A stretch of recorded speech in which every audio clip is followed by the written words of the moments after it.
व्हिडिओची सुरुवातच होत आहे. तिळगुळ घ्या, गोड गोड बोला. आज आहे मकर संक्रांतीचा दिवस आणि मकर संक्रांतीच्या तुम्हा सगळ्यांना खूप साऱ्या शुभेच्छा.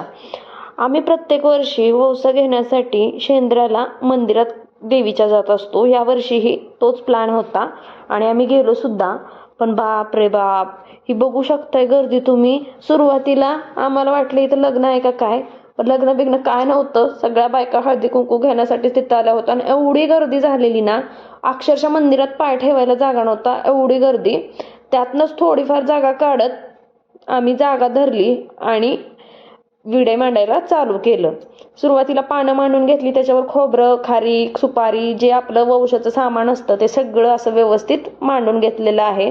जे आपल्याला लागणार आहे ते व्हिडिओ दाखवल्याप्रमाणे. कुणाचा 5चा वौसा असतो तर कुणाचा 25चा असतो.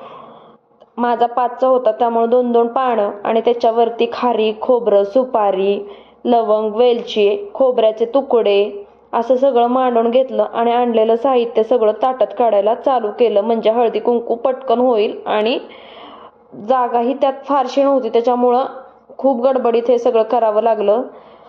सण जरी एक असला ना, तर प्रत्येक गावच्या पद्धती वेगळ्या असतात. त्याच्यामुळं आमच्याकडं जशी पद्धत होती त्या पद्धतीनं आम्ही सुरुवात केली. काही काहींकडे पद्धत वेगवेगळी असते, त्याच्यामुळं जशी ज्यांची पद्धत आहे तसं त्यांनी केलं तरीही चालतंय. आता इथं आपलं सगळं मांडून झालेलं आहे.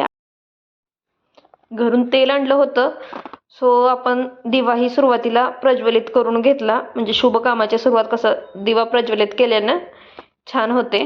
आता आपण तुळशीला हळदी कुंकू लावून घेऊयात. त्यासाठी तुळशीला सुरुवातीला हळदी कुंकू, अक्षता, तिळगुळ वाहून घेतलं, नमस्कार केला आणि जी आपण एक घरातून सुगड आणलेली ती तुळशी जवळ ठेवली आणि एक ज्याला आपण हळदी कुंकू लावणार आहे त्याला द्यायची असती. अशी आमच्या इथे पद्धत आहे. तुमच्याकडे कशी आहे मला कमेंटमध्ये नक्की सांगा. त्याच्यानंतर आम्ही एकमेकींना हळदी कुंकू लावलं आणि वौसा करून घेतला.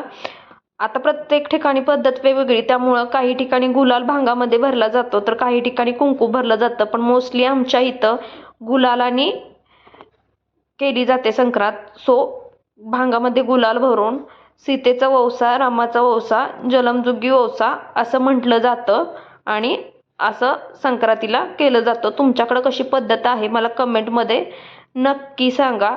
सगळं हळदी कुंकू वगैरे करून घेतलं, सगळ्यांना हळदी कुंकू लावलं आणि बाहेर आलो तरीही तेवढीच गर्दी तुम्ही बघू शकताय. एवढी गर्दी होती ना, अक्षरशः यात्रा भरल्यासारखं. सगळीकडं जिकडं बघाल ना तिकडं कलरफुल साड्या. असा होता आजचा दिवस.